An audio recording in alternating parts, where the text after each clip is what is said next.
Sajivam. He Krishna Satvairam Svavadudam Parijana Sahitam Krishna Chaitanya Devam Shri Radha Krishna Padan Sahagana Lalita Shri Vishakhanvitamsya He Krishna Karuna Sindhu Deenabandho Jagatpate Gopisha Gopika Kanta Radha Kanta Namostute Tapta Kanjana Gaurangi Radhe Vrindavaneshwari Vrishabhanushtute Devi Pranamami Hari Priye Vanchakalpatarubhyascha Kirpa Sindhubhayeva cha Patitanam Pavanibhyo Vaishnavibhyo Namo Namaha Jai Shri Krishna Chaitanya Prabhu Nityananda Shri Advaita Gadadhara Srivasadi Gaura Bhakta Vrinda Hare Krishna Krishna Krishna Hare Hare Hare Rama Rama Rama Hare Hare. Thank you, Shashwin. Hare Krishna. We are on the first canto, 7th chapter, 9th verse. That is correct, Prabhu? Kumar Prabhu? Yes. Yeah. Oh, okay. Okay, Prabhuji. So how do you want us to recite the verse and go on, Prabhu? Yes, please. Okay. Shashwin, would you like to recite the verse?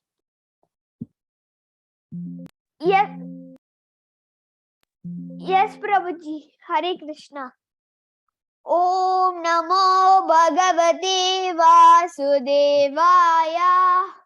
Om Namo Bhagavate Vasudevaya. Om Namo Bhagavate Vasudevaya. Hare Krishna. Narayanam Namaskrityam Naram Chaiva Narottamam Devim Saraswatim Vyasam Tato Jayamudiraet. Hare Krishna. Nasta Prayesva Bhadreshu Nityam Bhagavata Sivaya Bhagavatyuttama Shloker Bhaktir Bhavati Naistiki. Hare Krishna. Hare Krishna. Saunaka Uvacha Savai Nivritta Sarvatro Sako Muni Kasya Vabir Hatimetam Atman Rama Samabhyasat. Hare. Thank you, Shashwin. I will do the word to word. Shaunaka Uvacha. Sri Shaunaka asked, Saha, he, why, of course, Nivritti on the path of self-realization, Niratah, always engaged, Sarvatra, in every respect, Upekshaka, indifferent, Muni, sage, Kasya, for what reason, Va, or, Bhratim, vast, Etam, this, Atma Arama, one who is pleased in himself, Samabhya Sat, undergo the studies. Hare Krishna. Anyone wants to read the translation and purport? Hare Krishna. Hare Krishna, Prabhu. Vandot Pranam. Okay. Translation and purport given by A.C. Bhaktivedanta Srila Prabhupada. A.C. Bhaktivedanta Srila Prabhupada ki jai. Sri Saunaka asked Suta Goswami. Sri Suta Goswami was already on the path of self-realization, and thus he was pleased with his own self. So, Why did he take the trouble to undergo the study of such a vast literature purport? For the people in general, the highest perfection of life is to cease from material activities and be fixed on the path of self-realization.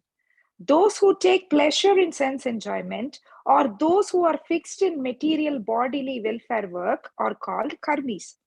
Out of thousands and millions of such karmis, one may become an Atmarama by self-realization. Atma means self, and Arama means to take pleasure. Everyone is searching after the highest pleasure, but the standard of pleasure of one may be different from the standard of another. Therefore, the standard of pleasure enjoyed by the karmis is different from that of the Atmaramas. The Atmaramas are completely indifferent to material enjoyment in every respect. Srila Sukadeva Goswami had already attained that stage, and still he was attracted to undergo the trouble of studying the great Bhagavatam literature. This means that Srimad Bhagavatam is a postgraduate study even for the Atmaramas who have surpassed all the studies of Vedic knowledge. Hare Krishna. Thank you, Mataji. Hare Krishna. Prabhuji, we hand over to you. Hare Krishna. Hare Krishna. All glories to His divine grace, Srila Prabhupada. Prabhupada. So I will read the verse again. Sri Shonaka asked Sutta Goswami. Sri Shukadeva Goswami was already on the path of self-realization, and thus he was pleased with his own self. So why did he take the trouble to undergo the study of such a vast literature? So this is a good question. If we know someone who is very good in mathematics,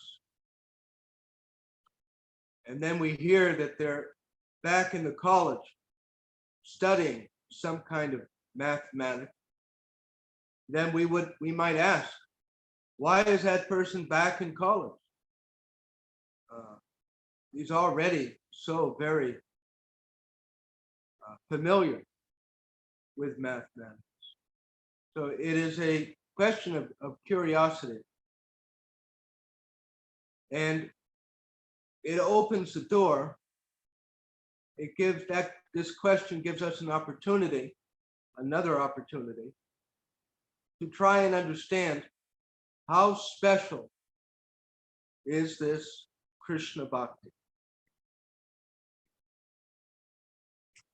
Srila Prabhupada discusses this in the purport, that there are people in the world, they have many different ideas of how to enjoy. We can think of people we know, friends and relatives, co-workers, people we hear about in the world.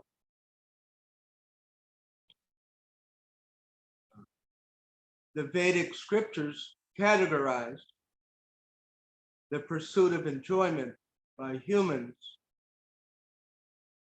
in 3 or 4 categories, which are different stages of evolution of spiritual wisdom. At the bottom, we have the karmis, which means someone who is mostly interested in working to get something for their own material body or the material bodies of relatives or friends or perhaps a country. But it is very much it is based on a materialistic conception of life, that our self and the body are the same thing. And out of many of such humans, some of them are curious, is there something beyond the ordinary struggle of life? is there something more to existence? And such people are categorized broadly as transcendentalists or spiritual seekers. And many, many people can fit inside this category, that they're not as completely focused on sensual, karmic fruit of work as others. They're a little tired of it. They realize, I work so hard to make money and buy something. The enjoyment of that thing does not last very long. And after many years of, or some years of this activity, then it all ends. So as we evolve in wisdom, we begin to question, what is this world? Why do I have to work so hard? Why is there so much suffering? What is beyond this world? So such people are on the spiritual path.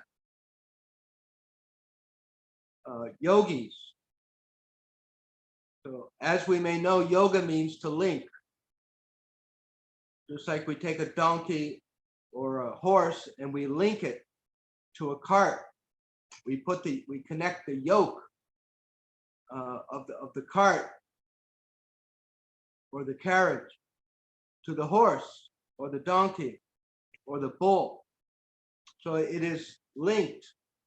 So that is the actual meaning of yoga, to link with God, to link with the spiritual dimension. So yogis. And there are different paths of yoga, as we know.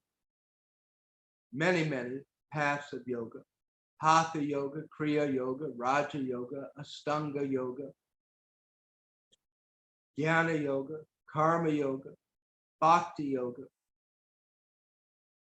So what are all these yogas? Are they all the same? They're all basically the same. They're in the same category. Just like adding and subtracting, doing fractions, doing algebra, geometry. It is all mathematics. There's no doubt about it.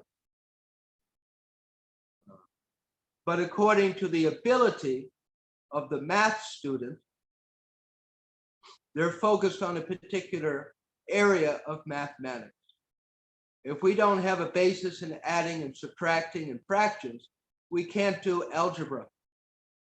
And if we're not familiar with algebra, we can't move on to pre-calculus and calculus. So there are different paths of religion and there are different types of yoga which are suitable for different people according to their level of spiritual advancement. Some yogas, just like Hatha yoga with all of the asanas, that is more suited for people who are in the bodily concept of life. And then we have Jnana yoga, which is a higher level. It is less focused on the body and is more focused upon understanding our spiritual identity. So Karma yoga and Astanga yoga, these are Raja yoga. They're very much bodily oriented, but they have the ultimate aim of connecting with God, raising our consciousness. So there are many, many thousands and millions of people who practice some kind of yoga, and compared to ordinary hedonistic karmi life, they're very elevated. They are elevated souls. So these sages at in the forest of Naimisharanya, they're curious because they know that Shukadeva Goswami was Atmarama. Atmarama means self-satisfied, satisfied within. happy within. As Lord Krishna describes in the Bhagavad Gita, in his Gita, that one of the symptoms of self-realization is to be illumined within, active within, happy within. This is all in the 5th chapter of Bhagavad Gita. The 5th chapter of Bhagavad Gita describes how to live as a bhakti yogi, and it describes the symptoms of advancement. So one who is active within, who is illumined within, whose happiness is within, these are symptoms of self-realization. And we become more and more Atmarama. We don't need as much sensual enjoyment. We don't need as much stimulation to our eyes and our nose and our mouth and our tongue and all the other parts of our body. We don't need that type of tickling of the body for pleasure, because we have come in touch, we have linked with Krishna enough that we are having more and more of our original spiritual pleasure.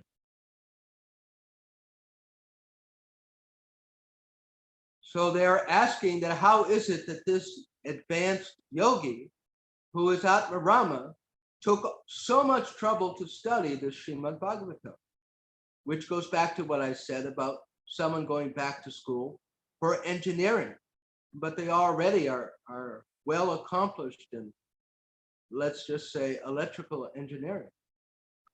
So why take that trouble? Well, it must be that it's worth it. There must be something valuable. And so this Srimad Bhagavatam that we are studying in this weekly class and during the week, hopefully, this Srimad Bhagavatam is actually at the very top of the yoga ladder. There is nothing, there is no yoga, there is no self-realization beyond the message of Srimad Bhagavatam. After practicing different types of yogas for many births, in the Bhagavad Gita, Lord Krishna tells us, Bahunam Janmanam Ante, Gyanavamam Prapajante, Vasudevam Savamiti, Sa Mahatma Sudurlabha. That after many births and deaths, it takes time. It takes time to accumulate wisdom. It takes time to become free of our thinking habits. All of us have different kinds of thinking patterns, which are almost like burned, like software. And it's not easy to become free of the influence of ignorance. We all have different kinds of thinking patterns that are not completely pure. And it's not easy to be liberated. It takes time. So Srila Shukadeva Goswami, he studied Srimad Bhagavatam, and Srila Prabhupada describes to us that Srimad Bhagavatam is a postgraduate study even for the Atmaramas, who have surpassed all the studies of Vedic knowledge. The Vedas, as we know, are huge. We have the 4 Vedas, the Rig Veda, Sama Veda, Tarva Veda, Yajur Veda. We have the what are called the Brahmanas, and the Upanishads, and the Puranas, the Mahabharata, and the Ramayana, and the Dharma Shastras. There are millions and millions of texts, and most of it is focused upon living a good moral life as successful as possible in this world, which is true of most religions. Most religions in the world today, or the mainstream, focus upon being a good person, which is good. Absolutely. There's nothing wrong with that. Is there anything wrong with learning adding and subtracting? Of course not.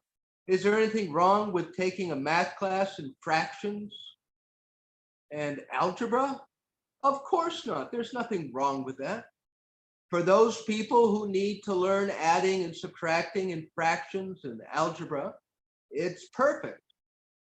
And there are higher levels of mathematics also. We don't stay adding and subtracting forever, right? We learn the numbers, and then we learn to add. 1 + 1 is 2, and 2 + 2 is 4. And then we do subtraction. 5 - 3 is 2.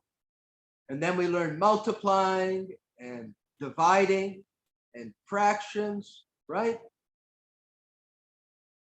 So for all humans, for all embodied souls, there is a certain path, there is a certain level which is perfect for them. That's why we say that all types of religion and all types of yoga are good. They're good for particular people at a certain time. Now in mathematics, as one becomes more and more proficient, if one wants, one can go higher and higher to pre-calculus and calculus and differential calculus, which are very, very complex. Without learning the other types of mathematics, no one can just walk into the university and start studying differential equations and calculus. It's more or less impossible. So most of the religions in the world, just like Lord Buddha, Buddhism, what is Buddhism? It teaches morals. Be nonviolent. That is the main teaching. Be nonviolent. Be good to everyone. Be clean. Practice peace of mind. Right? And Christianity and Judaism and the Islamic religion, the same thing. Be a good person. Be moral. Think about God. Thank God. And go to God to pray for what you need in this world. And there is some idea of heaven in Christianity and Judaism, in the Islamic tradition, Zoroastrianism, Jainism. There is some conception of another life. So that's wonderful, wonderful. It's a certain level. And then the next level above that is to understand that I am a devotee of God I'm not a woman devotee of God. I'm not a man devotee. I'm not a child devotee of God. I'm not Indian devotee. I'm not a Hindu. I am not a Hindu. I am not a Christian. I'm not a Jew. I am a pure spiritual spark of the supreme spiritual God. That's who I am. And temporarily, I may be born into a family of Jewish or a family of Hindus or a family of Islamic followers, but it's not me. I'm not a Muslim. So this is the next higher level, which involves deeper spiritual realization, self-realization. As we heard in the beginning of the Srimad Bhagavatam, which is why it's the postgraduate, that this Srimad Bhagavatam, it rejects all materialistic conceptions of religion. That religion actually is meant for self-realization. It is not meant just to be a good person who goes to the temple on Sunday. I'm a good person. I go to the temple. I go to the mosque. I say my prayers. I have my Brahmin spread. I say Gayatri. That's not the purpose of it. That's part of it, but it's not the ultimate goal of religion. The purpose of having the Brahmin thread and saying Gayatri, the purpose of bowing down to Mecca, to Allah, 5 times a day. Every religion has their different practices, The practices are not the goal. And just being a good person who believes in God is not the final thing. We have to become self-realized. Otherwise, we will not be able to break free from this material world. We can go on living in this material world as a good Hindu for hundreds of births, going to the temple every Sunday, saying our namaskar, attached to this material body, attached to sense gratification. From a particular perspective, it's useless. It's useless from a certain perspective. Because unless and until we develop real self-realization and become detached from material concepts, we will remain in this material world. Now, having said that, as we already discussed, to be a religious person is very, very good. If everyone in this world said their prayers and went to their mosques and temples and churches, it would be a much better place. But becoming first-class, good behaved prisoners is obviously not a final goal. We want to get out of prison, not just be a good prisoner. And this material world is a prison for us, facing birth and disease, and old age and death again and again. That's not good. So this Srimad Bhagavatam, it is very, very precious religious text. It is the highest religion. And we don't, and as I have presented, and hopefully we understand, that's not a political statement. It's not an arrogant statement. It's not said because we're some kind of conceited people who think our religion is the best. It's just a fact. Just like if you're in the calculus class in the university, you don't have to be arrogant about it, but the fact of the matter is the calculus is a deeper, higher level than adding and subtracting. It is.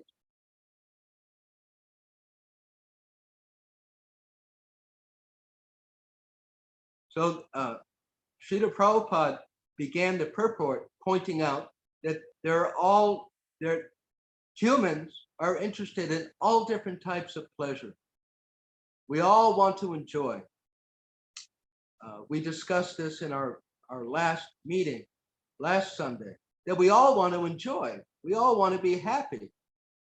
And Krishna, Govinda, is the fullest, infinite source of all pleasure. And we should connect, if we want to enjoy, we should connect. People should connect with the powerhouse, just like in your house right now or apartment. You have the electric, right? You have the electric receptacles. You plug the computer. You plug the lights. We plug our electrical items into these receptacles. I don't know about your country, but usually it's either 240 volts or it's 110 volts. In America, it's 110. And the wires, when we step outside and look at the power wires, they're carrying 5,000, 10,000, 20,000, 60,000 volts of electricity. If we put our finger, if by mistake we touch the little receptacle in our house, we'll get a shock. But if we touch those wires on the poles, we'll probably leave our body. We'll be burned. And then the powerhouse, where the electricity is being generated with hydroelectric or burning coal or nuclear power plants, we can't even imagine how much electrical power is inside that power plant. There's mega kilowatts. I won't go into a detailed electrical discussion. But electricity, as you may know, is also measured in what are called amps. The potential, the power of the flow of electricity is measured in amps. Just like some rivers, they move very slowly, and some rivers, they move very fast. So that's amps. So in our house, we have different lines that go to different rooms, and they may be 10 amps, 20 amps. That's how much flow you can get out of them. But in the powerhouse, there are tens of millions of amps. It is so powerful, that power plant. And so this analogy is that Krishna, the Supreme Personality of Godhead, he is the powerhouse. Whatever we enjoy, whatever anyone enjoys, think about that. Whatever anyone is enjoying, it comes from Krishna. Whether it's a car we enjoy driving, so many different types of food, so many drinks. We like to see paintings and movies. They are all sparks of Krishna. We have these eyes and nose and mouth and skin. So many different parts of our body that we experience some small pleasure from. Where does that pleasure come from? It comes from Krishna. So Krishna is Govinda. He is the satisfier of the senses and the cows and the Brahmins. Namo Brahmana Devaya, Go Brahmana Hitayaka, Jagaditaya Krishnaya, Govindaya. So we want to enjoy, and bhakti is the best way to enjoy, by connecting with Krishna. That is what we are doing by yoga, bhakti yoga. We are putting our spiritual being in touch with the Supreme Spiritual God by chanting his divine holy names. Hare Krishna, Krishna Krishna, Hare Hare, Hare Rama, Rama Rama, Hare Hare. So many bhajan. By hearing about Krishna, that puts us in touch with Krishna. When we work for Krishna, when we make it our purpose to do something for Krishna or Guru, that puts us in touch with Krishna. There are 9 types of 9 different activities, categories of bhakti. Who remembers some of them? There are 9 limbs of bhakti yoga. So who would like to name one or more? Shravanam, Kirtanam, Vishnu Smaranam, Padasevanam. And what are they in English? Remembering, chanting, hearing, worshipping, being a devotional service. I can leave the rest for other people. Very good. Becoming the friend of Krishna, and Atma Nivedanam, surrendering oneself fully. So these different practices of bhakti, they are there to put us in touch with Krishna. And as much as we come in touch with Krishna, we become purified and we become awakened, we become electrified. That's what this bhakti yoga does. It is just like taking a piece of metal and putting it in the fire, and the fire glows red. It becomes like fire. So this is our process. And Krishna is full of infinite variety of pleasures. Think about all the different relationships and the different moods, the different emotional exchanges within relationships.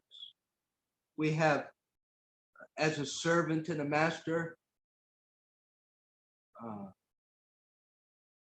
as friends, 2 friends, as parent and child, as 2 lovers, man and woman, in that type of relationship. And within those relationships, there are many different moods. There is humor, there is sometimes anger, ghastliness, surprise, amazement,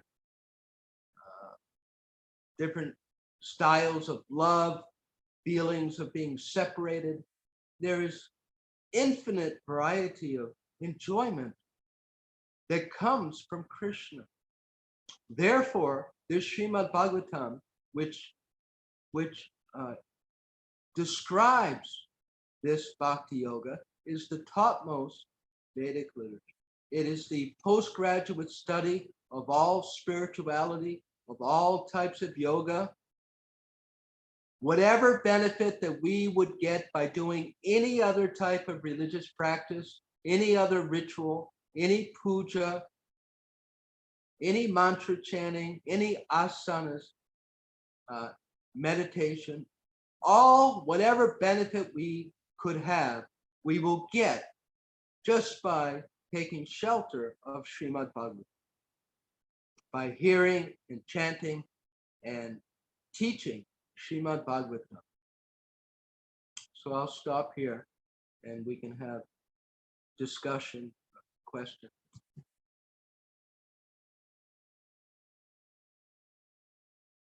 Thank you so much, Prabhu. Hare Krishna. Are there any questions?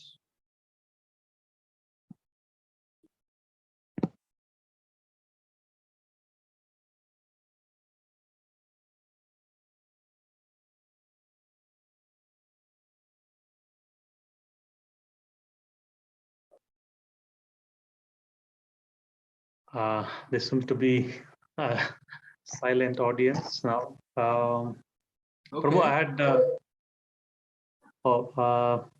Mataji Lakshmi Pashupati Mataji has one question. She's, I think, typing.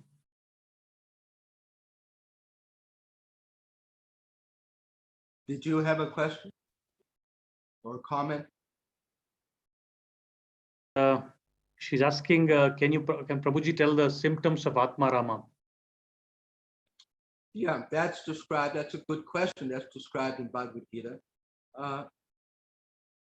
In the last, maybe the last 25% of the second chapter of Bhagavad Gita, and the 5th chapter, and in the 6th chapter, the qualities of self-realization are given. It's not a mystery. It's something that we should be familiar with so that we can understand our own advancement, and to some extent we can understand the advancement of others. But it means to be self-satisfied. And when one is happy within and satisfied within, then one is not greedy for external things. And one is not as interested to work or to have or to enjoy external things. If someone is saying they're Atma Rama and they're very busy making money and spending money to go here and go there and buy this and buy that, obviously they're not very much Atma Rama.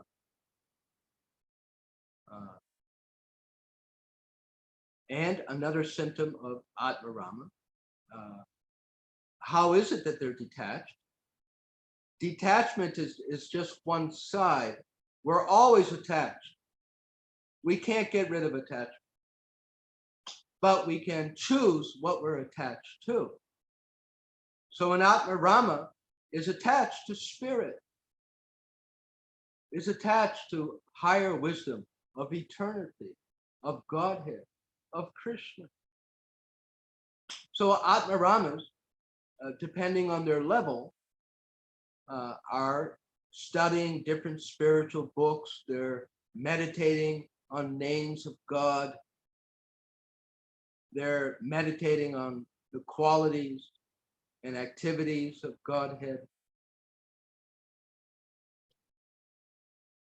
They're speaking about spirituality. These are symptoms given in the Bhagavad Gita for Atma Ramas.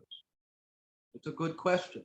In the 16th chapter of Bhagavad Gita, which is entitled The Divine and Demoniac Natures, Lord Krishna explains in detail what are the qualities of someone of divine nature, and what are the qualities, what are the thinking patterns of someone who is of demonic nature. So they are there. Is that all right? You can ask more if you want.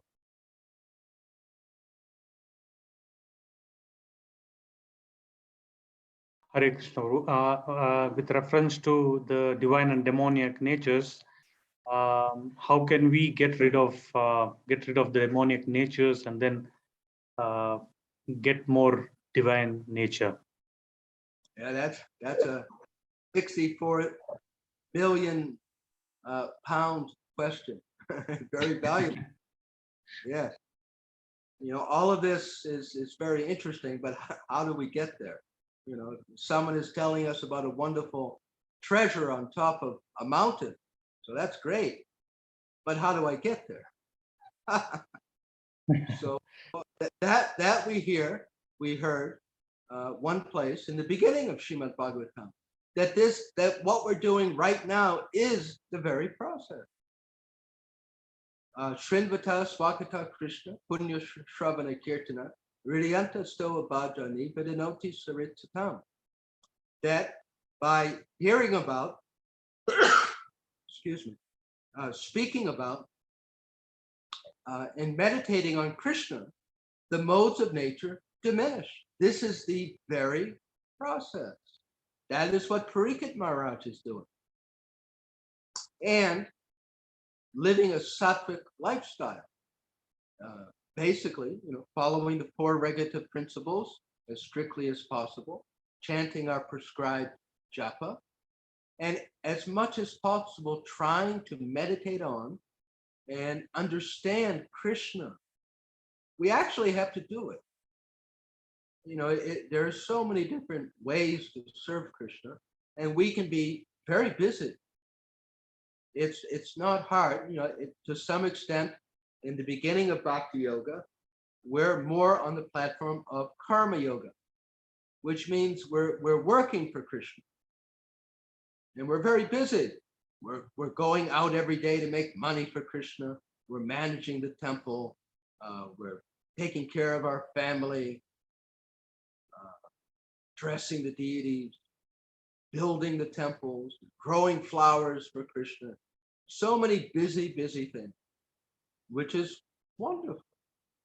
We have to be careful to push for the higher level, which is to be actually thinking about Krishna and trying to understand him, especially in our younger years. It's often a lot easier to be very busy doing something than just hearing about Krishna and just meditating on these verses of Srimad Bhagavatam and meditating on the purport. It is that, along with being busy for Krishna, that will bring us forward. As much as we can do that and push ourselves to slow down and do what Maharaj Parikshit is doing. Do this thing that we're told is the path of elevation. You know, every Sunday or every day where we may attend a class, but we should also, as possible, study on our own or chant japa very meditatively.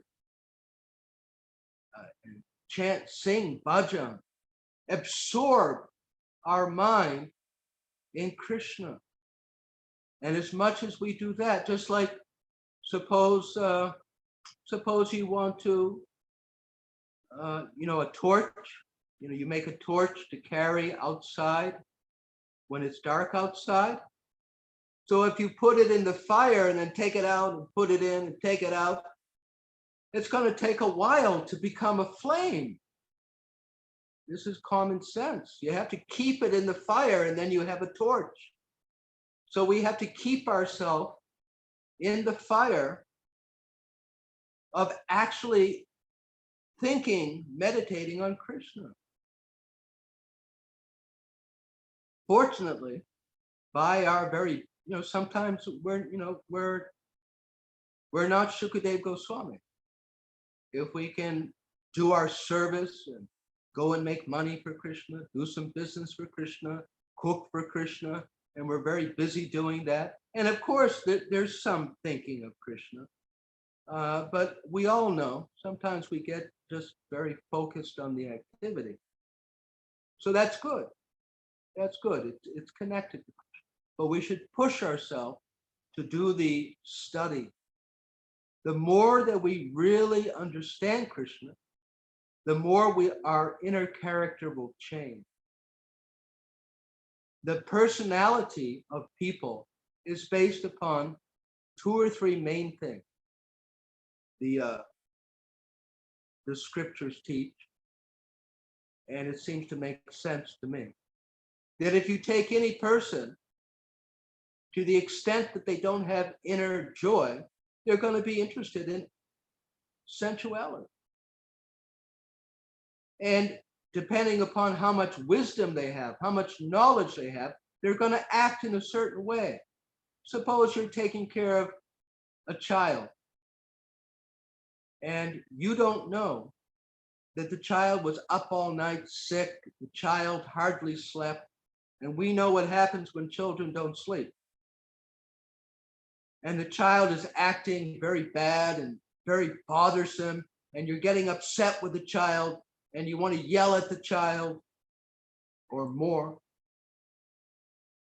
But then if you get the information that the child was up all night and the child can't help acting that way, then our mood changes, or it should change because of our knowledge. Just like when we understand, or to the extent that we truly understand, that I'm eternal, that I'm not this body, then obviously the way we look at the world is going to change. Our values are going to change. The way that we handle different situations is going to change based upon our inner knowledge, our awareness, and also based upon our inner happiness, our ananda. So you have Sat, Chit, and Ananda. So according to the degree that we're conscious of Sat, eternity, and according to the degree that we're full in remembering and understanding Chit, about our spiritual nature, about Krishna, about the spiritual world, automatically we're gonna have a different personality. That's why devotees have different personalities than non-devotees, because they have more inner wisdom and they have more inner joy. It's true. So we have to focus. That was very good question. Well, how do we become free of the lower modes of nature? By being in touch with the spiritual fire of the Supreme Brahman as much as possible. So someone may say, oh, but I'm working. Right now I have 2 jobs. I'm in college. I have so many exams. Well, it's just not going to be the best time of life for being able to do this. Just have to wait, and hopefully, by your desire and by the help of Krishna, you'll be in a situation that does give you more time. That's why sannyas and being renounced is so. That's one of the reasons it is so congratulated, because it's a very simple life, and you have lots and lots of time. You have nothing to do except meditate on Krishna. So we can think about that, how to organize our life so that when we get into our 50s and 60s, hopefully we can slow down and have much more time to follow in the footsteps of these Vaishnavacharyas, really meditating on Krishna. Now, that doesn't mean it's not possible now, but we do need sincerity and we do need to practice, just like Srila Bhaktivinoda Thakur. Most of the close followers of Lord Chaitanya, they were married, but they organized their life in a way which gave them the opportunity to practice bhakti. And that may take sacrifice, and that depends upon our values. Instead of living in such and such size house and having to pay so much money, we get a smaller house. No one is saying live in the slums, but simplify. We need a car. We may need a car to go around, but it doesn't have to be some expensive car. And we need a house to live in, but it doesn't have to be some more expensive house. So that depends upon our values, which depends upon, again, our genuine point of evolution. Krishna will reciprocate. This is something to think about, that if I show Krishna, I'm more interested in moving towards him than having opulence, then Krishna will give himself to us. Krishna is not going to give himself fully to someone who doesn't want him fully. You know, we're spending so many hundreds of pounds or dollars a month for our car or our residence, and we're working hard and spending so much time. And Krishna sees that. And then if we think, well, I will adjust my situation so I can come closer to Krishna, Krishna will be so happy with us. And he will give us more inner happiness. He will give us more inner, because that's what we want. So sacrifice, whatever little sacrifice we can do. I'm not gonna, instead of playing video games for 2 hours, I'm gonna play for 1 hour, and then I'm gonna do bhajan. Instead of watching the television for however long, less or none, so that I can spend more time with Krishna, and Krishna will reciprocate. He knows what we're doing. He knows.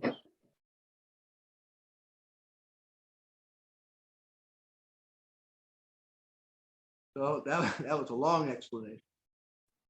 Thank you, Prabhuji. That was a wonderful, answer. Hare Krishna, Sandhya Mataji, you have raised your hand. You may ask the question now. Hare Krishna, Prabhuji, and Hare Krishna, all devotees. Prabhuji, say suppose someone has started following the path of bhakti, and they think they may be just kind of doing okay, as in like started doing some chanting, etc. But then say, and then there was COVID, so people were in their houses and they had more time to focus on spirituality. And then say things got better, and say there was a massive wedding, say for example, a North Indian wedding, which goes on for 10-15 days. And so they start kind of celebrating and enjoying a lot, all pomp and show, dance and everything. And probably just start enjoying again what I think is materialistic life. But they had to get involved, say it was a family wedding. So, and when they come back, they feel guilty and start praying again. I want to just understand this thing. What has really happened then here in this journey of this devotee? Were they confused with themselves that they were doing right? Or are they not supposed to go at all and even enjoy where there was things? So I just want to understand this. If you have understood my question, Prabhuji, Hare Krishna. Yeah, I believe I understand it to some extent anyway, and it's a very good question, a very practical question. We have to live our life according to our situation. We have to do our duties towards family members and the government. We have our material responsibilities and we have our spiritual responsibilities. And basically we do the best we can. We can only do what we can do. And for each of us, they may be different.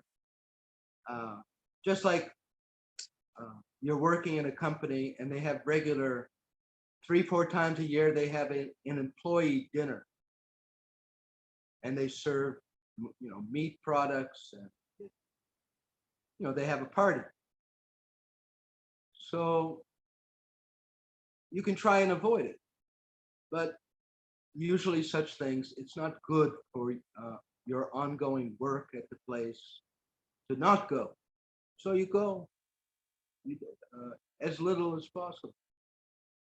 So as humans, we have children. We have to play with them.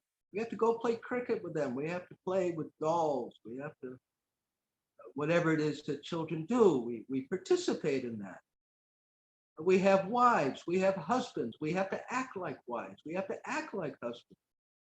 We can't just turn it off all of a sudden, even though we may understand that this isn't chanting about Krishna, playing cricket with my son.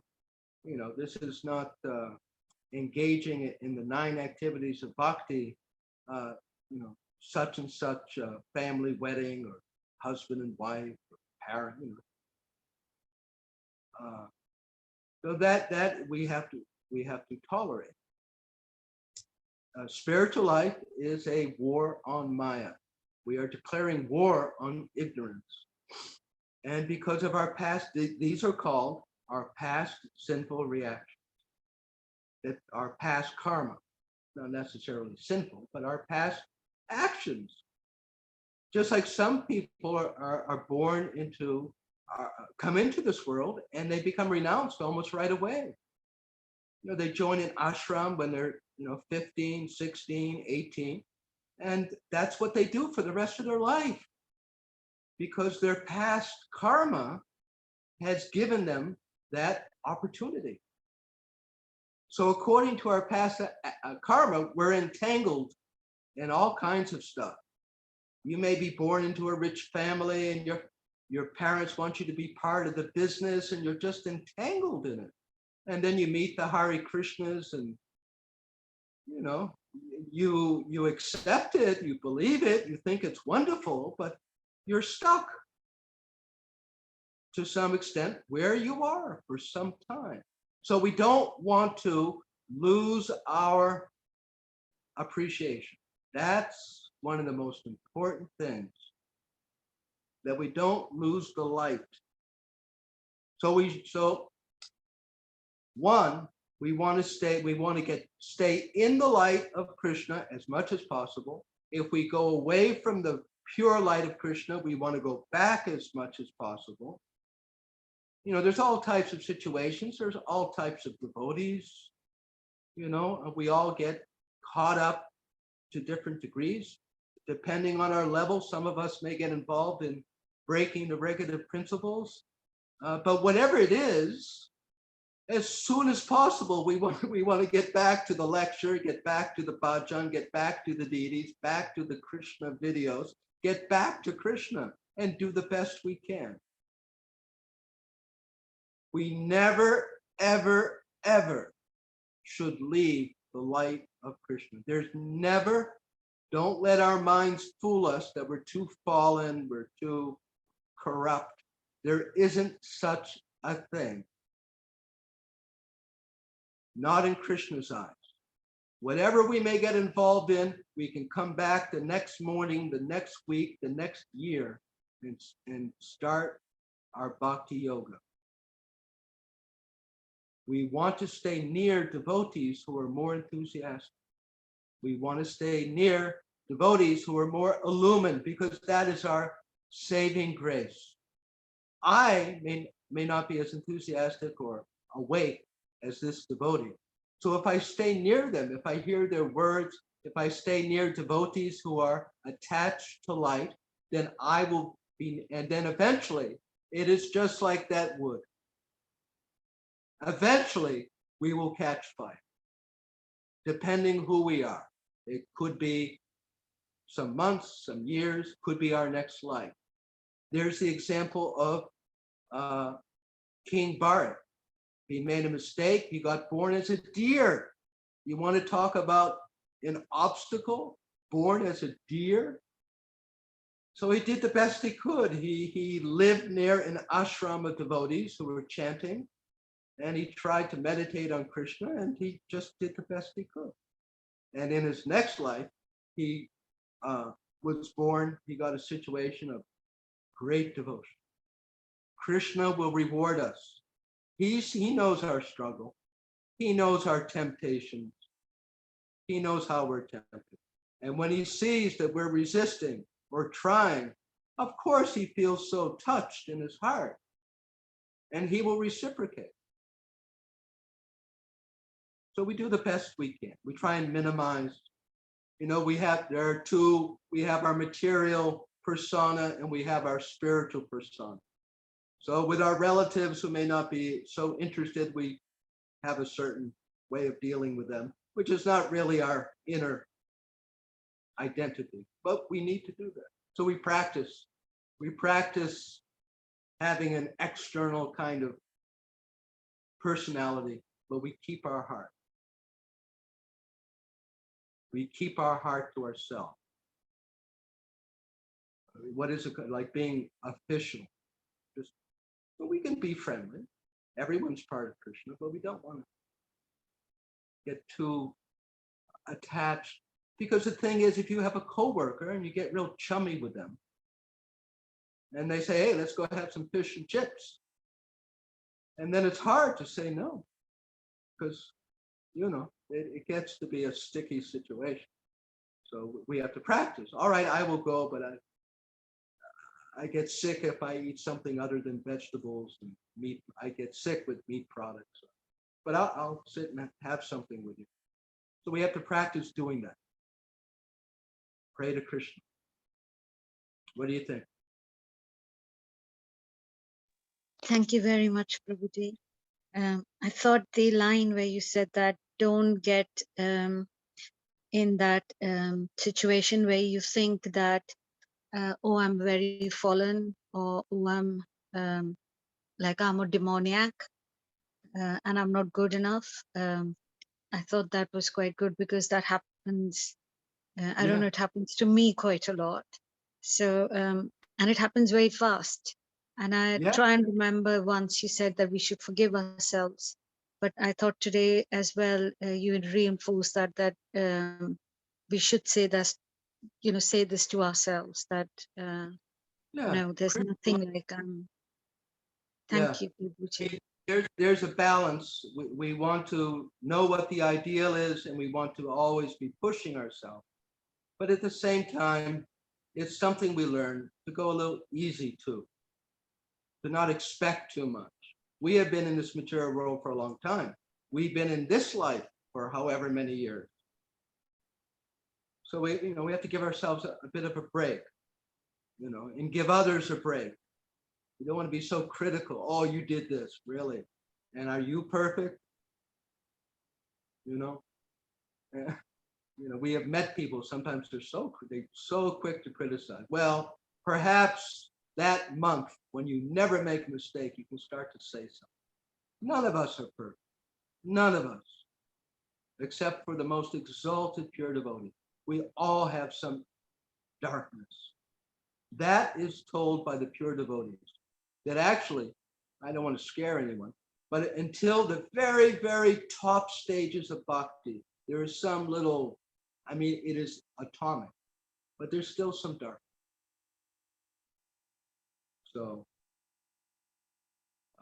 sometimes pride can come in the way. Because that's sometimes we can either put other people down who aren't perfect, or we can put ourselves down because it's a kind of pride that, oh, I'm a good devotee, or I'm at this level of devotee, and we feel proud about it. It's a part of our identity. I am this person who is so perfect. I chant all my rounds, wear my sari perfect. And it can become a situation of pride. By my power, I'm doing this. I'm so good. We should always be knowing our imperfections. Whatever level we're on, there's always more purification that we can do. We can always love Krishna. No one is perfect.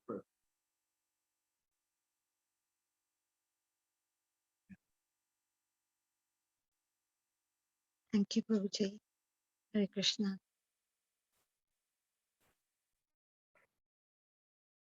Thank you, Prabhuji. Comment? Time to stop. Yes, thank you, Prabhuji, so much for the wonderful session and all the wonderful answers to all our questions. I would like to end this session by chanting Hare Krishna Mahamantra. I would request all devotees to unmute and then chant Hare Krishna Mahamantra once glorification of His Grace Dina Sharana Prabhu. Hare Krishna, Krishna Krishna, Hare Hare, Hare Rama, Rama Rama, Hare Hare. Vancha kalpatarubhyascha kripa sindhubhyaiva cha patitanam pavanebhyo vaishnavebhyo Namo Namaha. Prabhupada Jai. Jai. Prabhu ki. Guru and Gauranga. Jai. Jai. Thank you, Prabhuji. Hare Krishna. Everyone be well. Remember Krishna. Thank you, very much. Thank you, Prabhuji. Hare Krishna.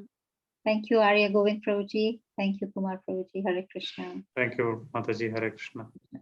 Have you arrived well, Prabhuji? Yes.